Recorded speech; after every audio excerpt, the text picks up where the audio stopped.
What does the coronavirus outbreak reveal about the priorities of the Chinese Communist regime? How are U.S. companies in China being impacted?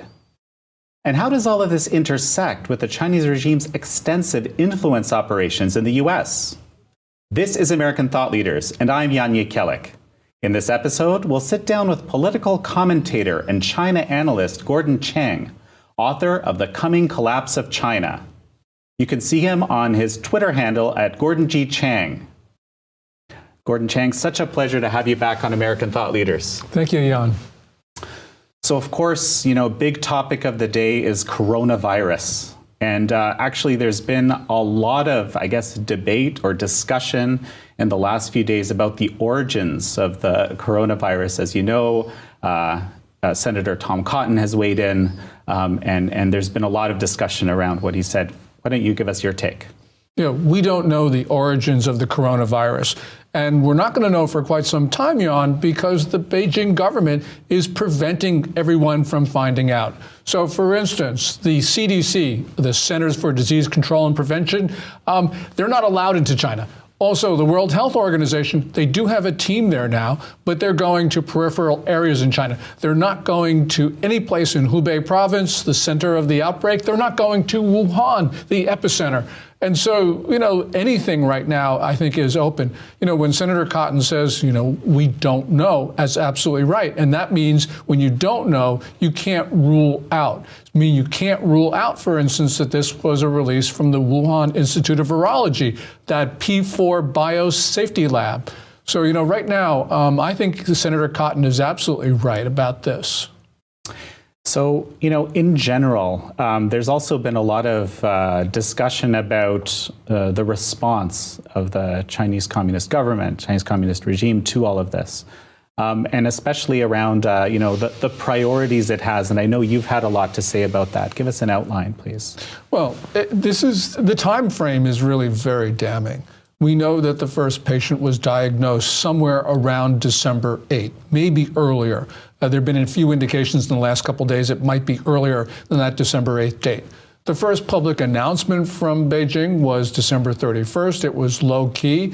There was a Politburo Standing Committee meeting on January 7th, and coronavirus was discussed. That was not disclosed. It was only until you get to about January 2021 that Beijing all of a sudden starts imposing these draconian measures. So in that period, when you have, for instance, after the end of the first week of December to about the third week of January, the Communist Party was suppressing information about the virus. And that means people were doing all sorts of things that helped spread the virus. So, for instance, on the 19th of January, the Wuhan city held a potluck lunch or dinner for 40,000 families. If you're thinking about designing an event that could spread a disease, that's exactly what you would be doing. So this is really the issue here about the Communist Party. It's not a matter of what they're doing now. What they're doing now is important, but really it was what they didn't do. They didn't tell the Chinese people. Xi Jinping knew about it on January 7th. So, of course, this has become a run-of-the-mill virus, has now become an epidemic, which could very well soon become a pandemic. Why do you think they didn't say anything? This is Communist Party secrecy. And so we can go back to your first question about Tom Cotton talking about the Institute of Virology. There is, a lot of people are saying it came from there. Now, we don't know that, of course, but we do know that The Lancet, which is the authoritative British journal, said many of the initial cases have nothing to do with that seafood market that everyone points the finger at. Well, if this didn't come from the seafood market, it might have come from that P4 lab, which is only 20 miles away. That disclosure that this actually was released from a lab would rock the Communist Party. I don't see how that they would survive that. It doesn't necessarily mean, though, it's a bioweapon or something like that. And you have this idiot Rutgers professor who is saying in response to Cotton, oh, I see no evidence that this was engineered. Well, that's stuff in the lab. Not all of it is engineered. Some of it is, they've been collecting samples of coronavirus.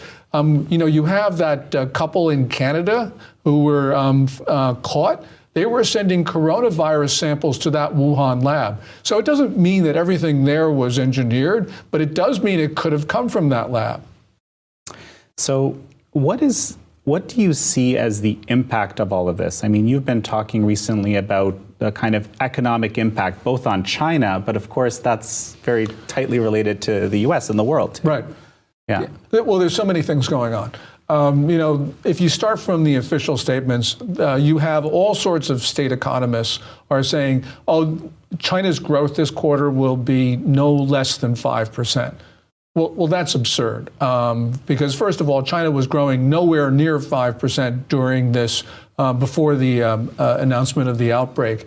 A lot of people were thinking China last year, 2019, growing somewhere like the US, in the twosies. But regardless of what was happening, right now, Jan, we know that oil demand in China is down 20% year on year. That's a big indication that China is in the red. I don't see how it could be growing at all. Some people saying negative 6%, who knows? But that's, I think, pretty close to where it is. You have all of these big events being canceled. Foreigners supposed to have come in for China for conferences. Those have been canceled. The Canton Fair, which is the premier trade show, that was scheduled for April. That's been canceled. So when you put all this together, people are locked in their homes, they're not consuming, businesses haven't restarted. Some of them have restarted with only about 26, 27% of their workers, which is the average. You add that all together and you got to say that China right now is contracting. That, a lot of countries have economies that contract. China hasn't admitted to a year-on-year contraction since 1976, the year that Mao Zedong died. And also, now you got a communist party. One of the primary bases of legitimacy is the continual delivery of prosperity. Here you have no prosperity. So this is a regime-shaking event. So, we know that, for example, Apple stock has taken a hit. And I think I recall that Peter Navarro even was saying, well, Apple is uniquely exposed or more exposed than others. Well, it's uniquely exposed because it's got so much of its manufacturing in China. Also, it has a management team that is, I think, oblivious. Just think of this, Sean. Last month, January, Apple issued its revenue forecast for this current quarter. Then, you have Monday of this week, you have Apple saying, oh, we're going to miss our revenue targets. We're not going to have products available. Well, couldn't they have seen that in January? I mean, people around the world were talking about what was then called Wuhan pneumonia. If Apple didn't see it, then, its management team is incompetent. I mean, because everybody, or a lot of other people saw it. So, yes, Apple is uniquely centered on China. And unfortunately, it has people who just don't understand what's going on in the country where they're supposed to have all their center of interest. Well, when we were speaking offline a little earlier, you also mentioned that somehow Wall Street is oblivious to this reality. I think Wall Street in general understands coronavirus, understands it can have an effect. So, you go back 2 Fridays or so, coronavirus knocked 600 points off the Dow, at least intraday. And there have been a couple of other sessions where people have identified coronavirus as being a factor. But, all in all, I don't think that they understand the significance of this because I think they're still buying into the notion that China will grow 5%. Xi Jinping on February 3 just came out and said, look, we're going to meet our growth targets for the year, which is just absolutely stunning. People on Wall Street buy this stuff because that's what they want to hear. But, it's not just a question of what's going to happen to China. Second largest economy in the world, is essentially moribund right now. Wall Street doesn't get that. But the problem, of course, is that so many companies manufacture in China, and that is going to have effect. And it's not just on Apple, it's on other companies as well. So anything that is made in China or anything that is made from components that are made in China could very well start disappearing from store shelves or wherever. Largely because, you have container ships are either avoiding Chinese ports or they're loading up only at 10% of their normal load. And that's a real indication we're not going to have stuff from China. So I think that this is quite serious. One other point on this, and that is Xi Jinping is decided China should go back to work. That was this February 3 speech. So, what they're doing is they're forcing the country back into work mode, but the virus is not solved. It hasn't gone away yet. So what they can do is they can ramp up things and make it look pretty good for a little while. But the problem here, Jan, is that by putting workers back to work prematurely, they're spreading the virus. The epidemic will come back in force. It's just, sorry, one other point. Sure. This illustrates this, and that is that you go back 2 or 3 days, Global Times, controlled by the Communist Party, runs a story saying its time is ripe for workers to go back to work. Within hours, it issues a story with a headline, "Time is not ripe for the 2 sessions in Beijing," which were scheduled for the first week of March, the National People's Congress and the consultative body. Premier events in the life of the party, not going to happen. So, we can see what's going on here. So, you've kind of getting into the internal workings in China a little bit. And so there's, on one side, you've kind of described the secrecy, culture of secrecy. And so what is your take on what's actually happening internally? It is worse than the numbers suggest. So, for instance, today, China is admitting to 2,004 deaths. And that's got to be many, many multiples of that. They're admitting to 74,200 or so infections, many, many times multiple of that as well.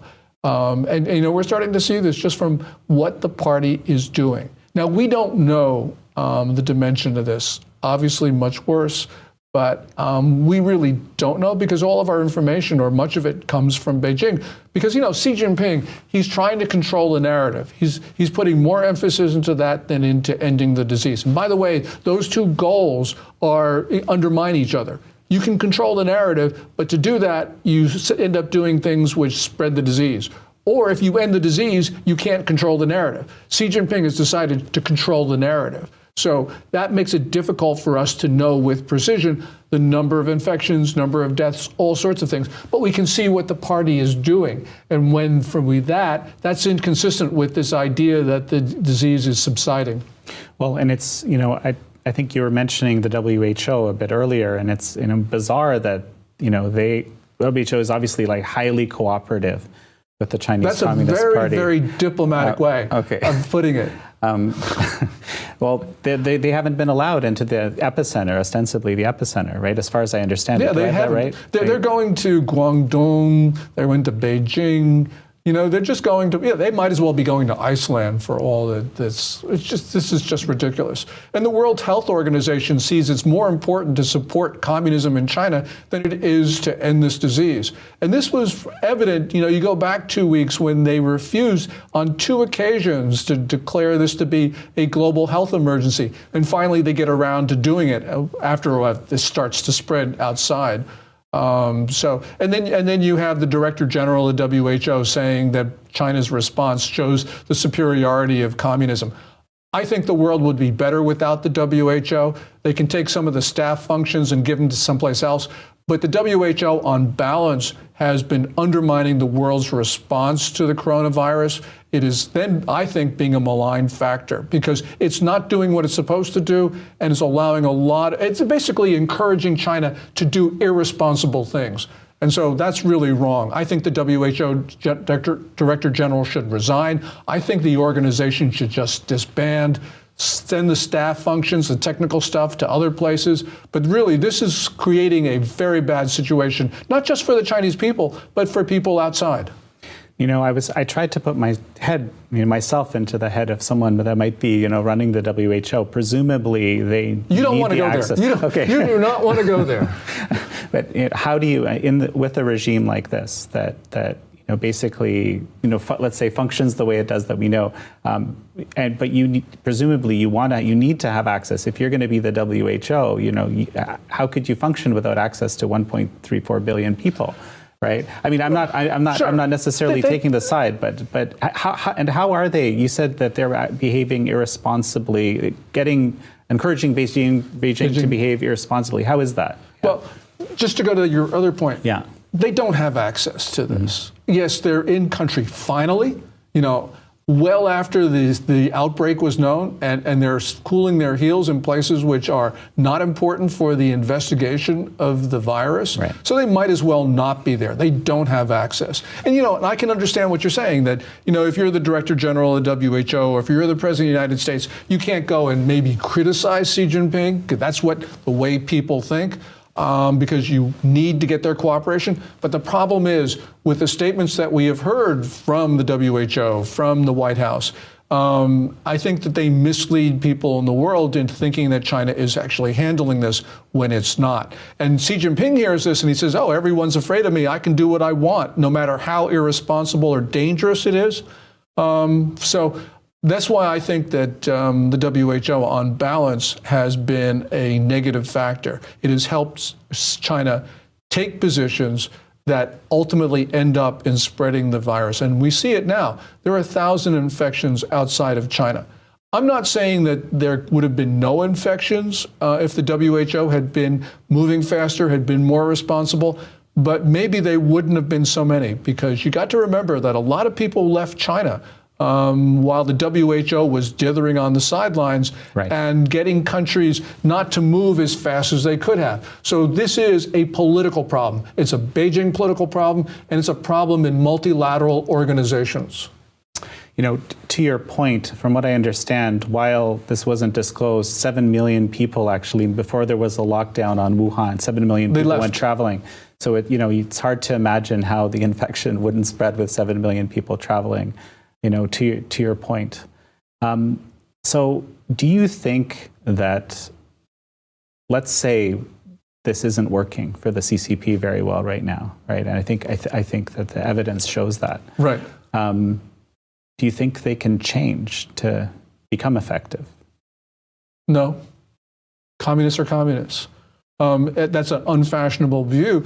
But remember, you look at their response to SARS and you look at the response now, it's not materially different. If it's different at all, it's because China now has social media, which has forced the Communist Party into maybe being a little bit more open. Remember, they were open for 4 or 5 days in like the third week of January. Right. So the party has not changed. It is trying to control the narrative. It is placing that much higher emphasis than it is on ending the disease. We're seeing Xi Jinping, especially in the last couple of weeks, spend much more effort on suppressing information. They've gone back to that. They're now trying to get people back to work prematurely. So no, the party hasn't changed. And that's really unfortunate, which means after 4 decades of, for instance, American engagement and 5 decades or so of engagement from Europe, party has just been basically the same. Maybe a little bit worse. Remember, even before this virus, Xi Jinping was pushing China back from authoritarianism to a form of totalitarianism with his social credit system, all the surveillance cameras, all of the other things. So really what you have is China moving in the wrong directions. And Jan, by the way, China might even be moving faster to totalitarianism because of the coronavirus. Because of course, when any government is going to impose some severe measures to end an epidemic, these just might not end after the epidemic eventually passes. Because Xi Jinping is trying to use this to control. He realizes he's vulnerable. All sorts of things are going on in Beijing, which probably very few of them are good trends. Well, yeah, no, I mean, we've seen all these reports and, videos of people being like welded into their homes, of buildings being closed. What about the nurses being forced into Wuhan? That was really heart-rending. Absolutely. So given everything that, you've seen up to now, where do you expect the trajectory will go within China? Because we don't know about the coronavirus, we don't know how long it'll last. Most people assume that you get to about June, July, this thing just heats up and disappears. But we don't know. We know that this coronavirus is very different. SARS had every SARS infected person infected maybe 2 others or something like this. This one is in the 5s or 6s, some virologists say. So this is a very different type of virus. We haven't seen anything like this before. And when virologists call this a novel, they're not kidding. So let's assume that it's like every other virus, disappears in the summertime. I think the Chinese economy is not flat for 2 quarters, especially the first quarter. And as I said, Xi Jinping forcing people back to work, he can sort of revive the economy, but he does it at a bigger cost in the second quarter, third quarter. This thing reverberates into the U.S. end of second quarter, especially the third quarter, as we're not getting products from China. Remember, 80% or even more of our antibiotics come from China. So we're going to see some really severe shortages in this country that are going to affect people in direct and tangible ways. You can't rule anything out because this is such a regime-shaking event. After the February 7th death of the Wuhan whistleblower, Dr. Li Wenliang, yes. You had people in China, they weren't just angry, they were, let's get rid of this regime angry. People were talking about what the hashtag in China was, I want freedom of speech. They started singing, Do You Hear the People Sing? That politically impactful song from Les Miserables. This has sort of gotten people to think that the form of their government has contributed or even caused their misery. And you got to remember, go back to what Tom Cotton said. People in China are saying, this is crazy stuff, but people in China are saying that the opponents of Xi Jinping at the lab deliberately released an engineered virus to get rid of Xi Jinping. Now, that's crazy stuff. But it doesn't matter whether it's crazy or not. What matters is that some people in China actually believe that, and that has political consequences. So you start looking at this. This is why this lab issue is so important, because it's not just a question of where did this thing come from. It's a question of what happens to the political system, because people do actually believe theories of various degrees of craziness about this coronavirus. And that means Beijing is going to have a very difficult time maintaining legitimacy. Remember, once people stop, once this thing recedes, whether that's June, July, or 5 years from now, the point is, well, it won't be 5 years, but whenever it recedes, people are going to stop worrying about their life, and they're going to start the recriminations. That's when the political system is going to be shaken. So I think that you're going to look at a June, July, August timeframe where there's going to be a lot of discussion about where China goes. And Xi Jinping is not going to like a lot of this. Remember, you've got a number of pretty senior academics who are saying Xi Jinping is not that smart, quote unquote, and should resign. The Tsinghua University law professor who said that 2 weeks ago, Zhu Zhangren.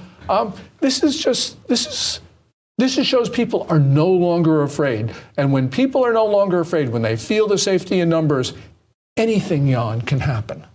Because this was kind of the unspoken pact, right? Stability for a degree of for repression. But if the stability is gone, then the prosperity is gone.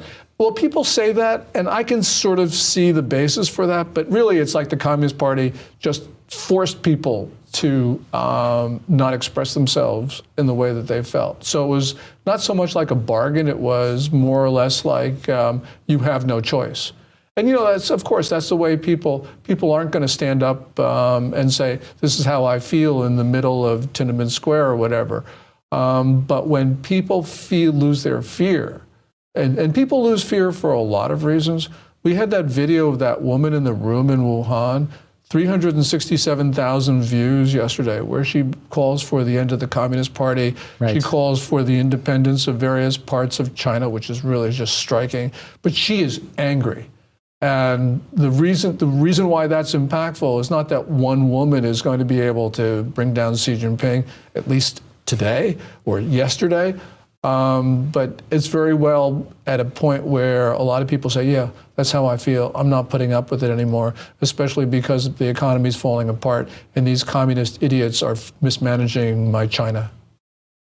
So, of course, the Chinese Communist Party is trying to, clamp down on all this type of expression. But it just, my take is that there's just so much of it now that it's just getting through. There's no way to completely... And even if it doesn't happen in June or July, this is Chernobyl, April 1986. You have the Chernobyl incident. And what's important is not that a reactor blew up in in the Ukraine, what's important was the secrecy and the cover-up, and sort of within 5 years, the Soviet Union is gone. So it could take some time, but I think that, we've had a number of these events recently, and coronavirus is only the one that's on our mind at this moment. Right. But what it says is that there's a consensus forming. People are still afraid, but at some point, I think that they won't. Remember, look at the economy. This is an economy that's contracting. Xi Jinping can say, oh, we're growing at 6%. That just creates derision and ridicule. And once you start that adds to the sort of like, I don't want these people around anymore.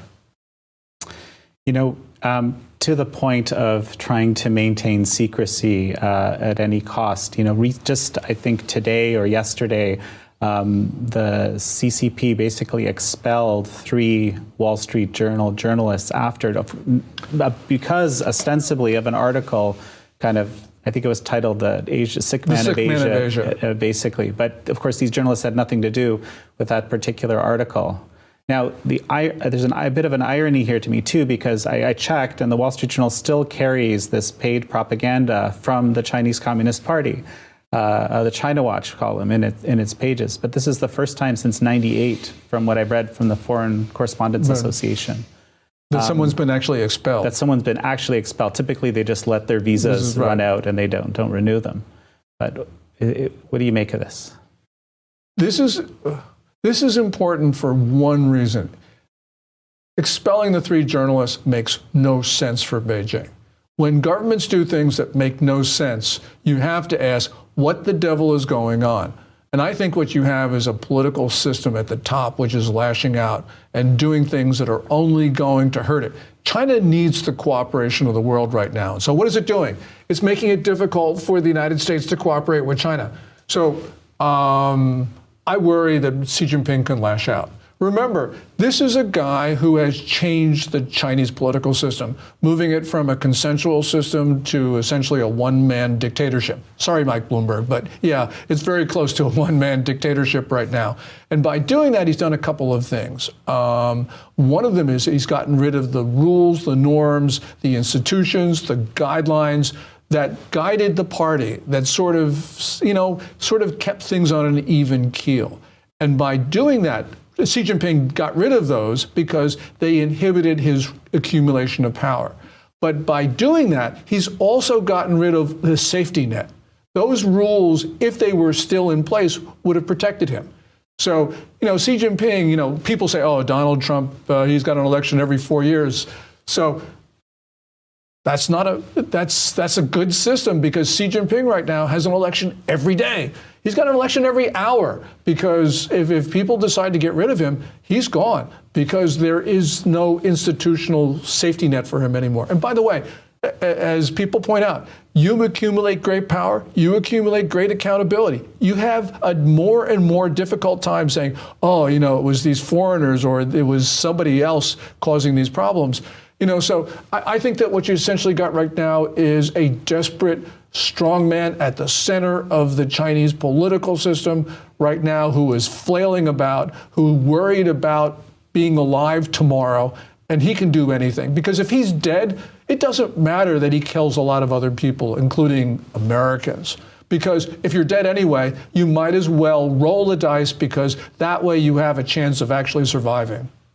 So, in these other kind of power structures, within like the Politburo and so forth, and probably aren't very happy with him at the moment. Well, they can't be, because this whole conversation across the social media platforms in China about how we need a more open political system that undermines the livelihoods and the futures of all these Communist Party leaders. So. It's just sort of like it's been one debacle after another. If you've got great power and you have China in 2017 or 2018, whatever, and things are going China's way, that's really great if you're Xi Jinping. But you hit 2019 before the coronavirus epidemic hits, and things are going badly for China across the board, and then you got this coronavirus mess. It really indicates that Xi Jinping right now, he's got to be in trouble. Now, he is trying to accumulate more power because he thinks apparently by doing that, he can prevent dissent within Communist Party ranks. Maybe he can do it, I don't know. But it's probably unlikely because eventually people are going to say, as they did to Mao Zedong when his policies created debacles, that, you know, they got to strip him of some power, they got to put him in the background, they got to kill him, who knows? So this is a situation where we have to continue and place actually more emphasis on deterring Xi Jinping from doing bad things. So these statements that, you know, from various capitals, from the WHO, oh, you're doing a great job, comrade, you know, that needs to end because we need to start sending messages in private and in public that we are going to deter China from dangerous, aggressive, hostile behavior, which I think is now going from the point of being not very likely to we better worry about this.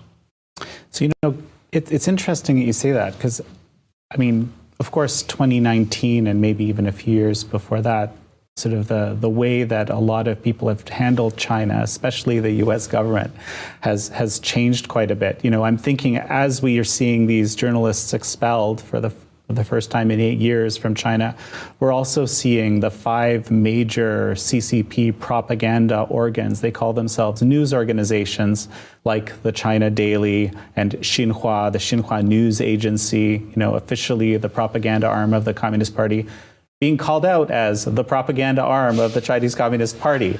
That, you know, wouldn't have happened a year ago. Or I mean, I've never seen anything like that in the many years I've been kind of watching. I don't know what you're. Yeah, take a look at. Let's just go back to December of last year. You know, the thing that we were talking about, Hong Kong, which has now been sort of knocked off the front pages. You know, a lot of people were saying to President Trump, oh, you can't sign those 2 Hong Kong bills that cleared Congress, because if you do that, you'll anger China. And you anger China, they won't give you a trade deal. That was what all the smart people in the U.S. were saying.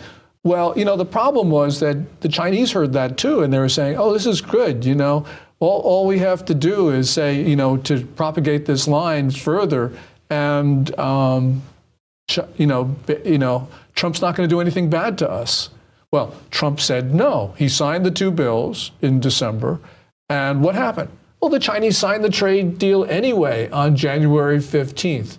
So, you know, you've got a sort of a new attitude in Washington that is more like, well, we can take these guys on because they're not so great. And by the way, there's an anger in this country about that January 15th signing in the East Room of the White House.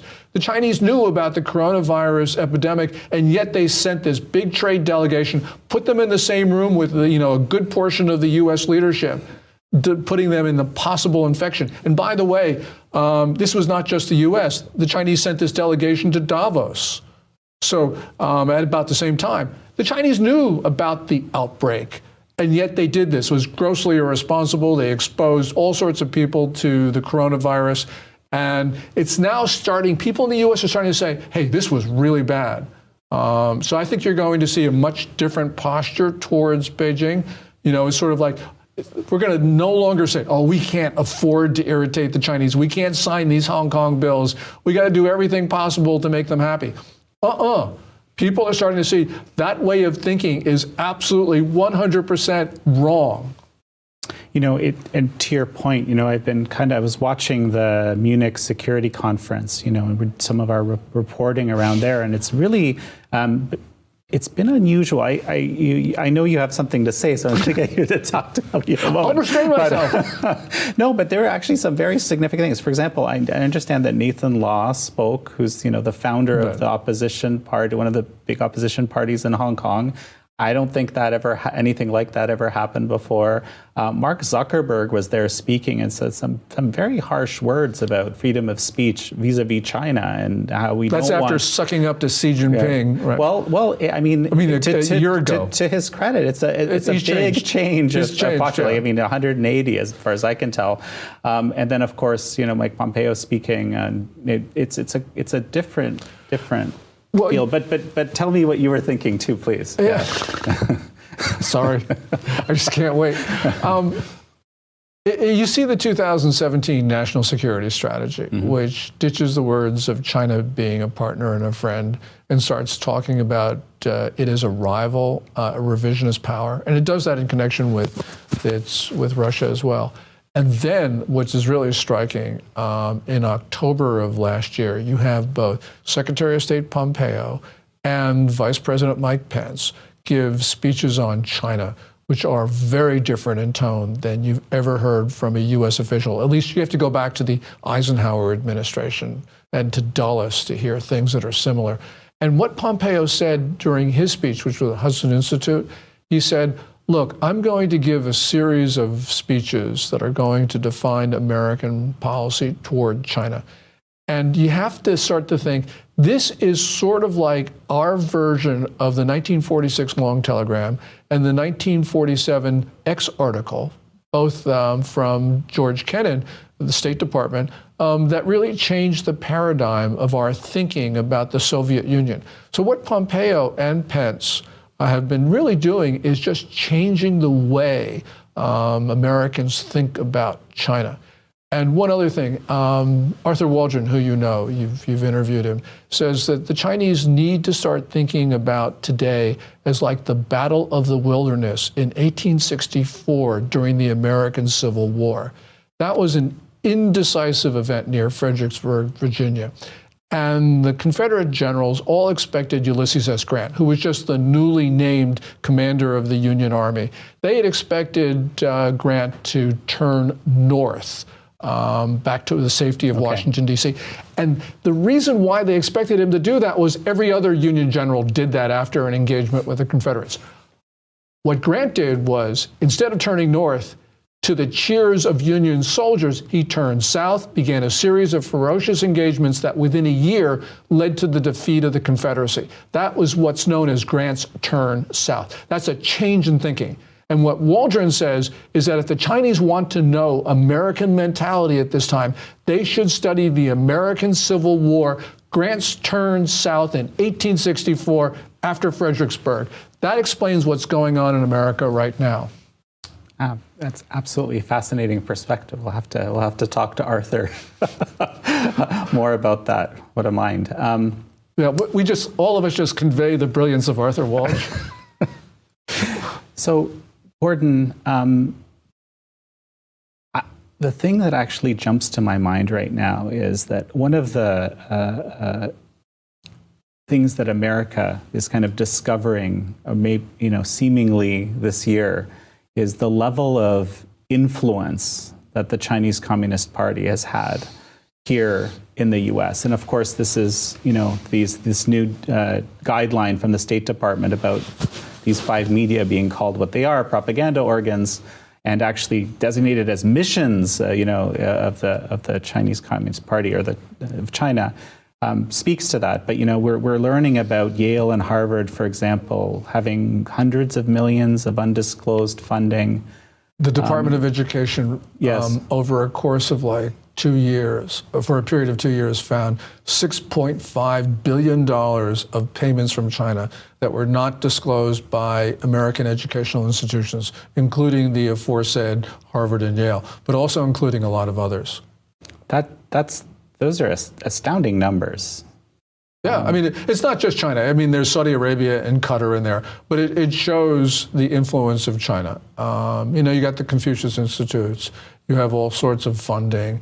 I mean, you have the Harvard professor, the chairman of the chemistry department, right. Charles Lieber, now being prosecuted for lying about his contacts with China. So, yeah, well, I mean, the FBI says there's more than 1,000 open investigations of Chinese intellectual property theft.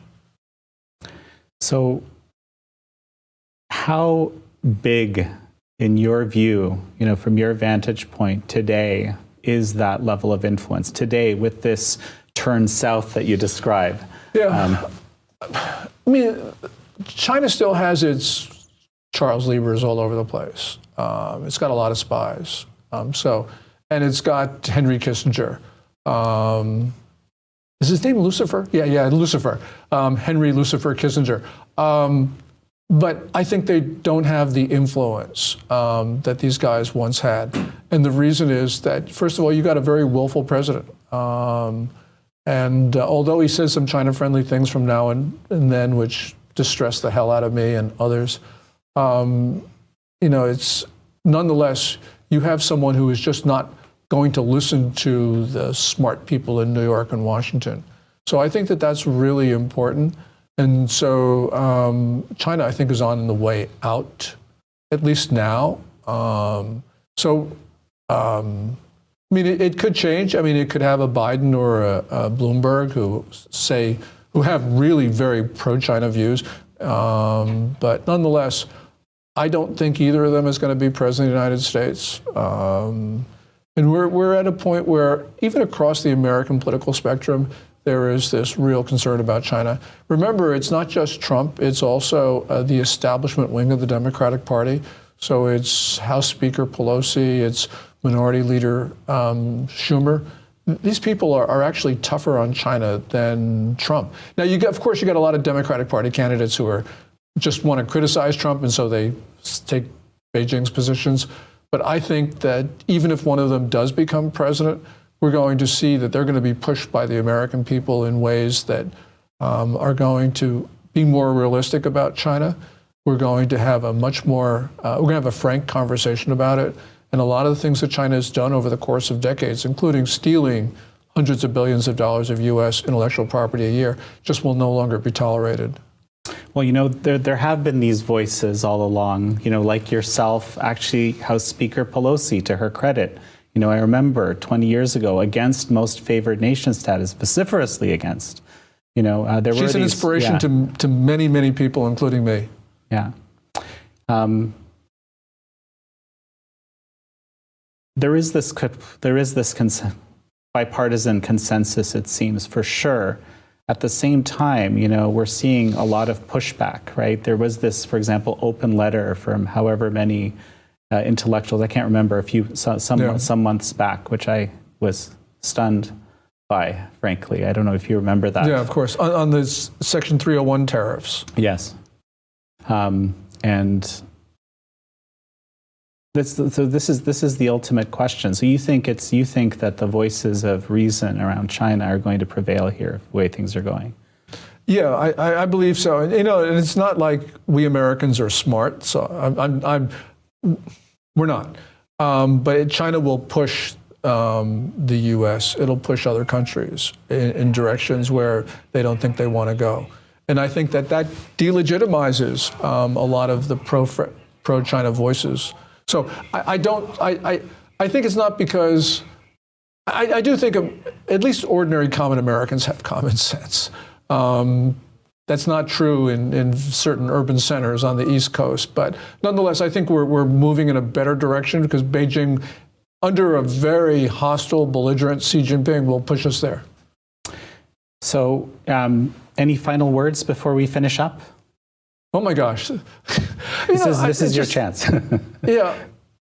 My sense is that if you go back, even just 3-4 months ago, you had this notion that, China's going to dominate the world. You had a lot of people in Washington and New York saying, we just got to manage American decline. The sort of Bill Clinton line. That's gone. I think people see the fundamental weakness of the Chinese political system because they've completely mishandled this coronavirus episode. And so this has taken a hit. And what we're seeing right now is because of supply chain disruptions, you're seeing more and more factories move to other countries. So there's going to be this emphasis on proximity manufacturing. All of these trends are going to undermine the ability of Xi Jinping and the Communist Party to maintain itself. And we are going to see, if maybe not the sick man of Asia, the Wall Street Journal, thank you, but we are going to see a new appreciation of China. We're going to see it in a much more realistic light, which means we're going to see it as a fundamentally weak state, a state that has passed its peak, and we're going to see the strength of democracies around the world. So I think that ultimately things are going to move in the right direction. And as I mentioned before, even if we don't want to move in that direction, and a lot of people in this country don't, China will push us there. Gordon Chang, such a pleasure to have you again. Oh, thank you so much, John.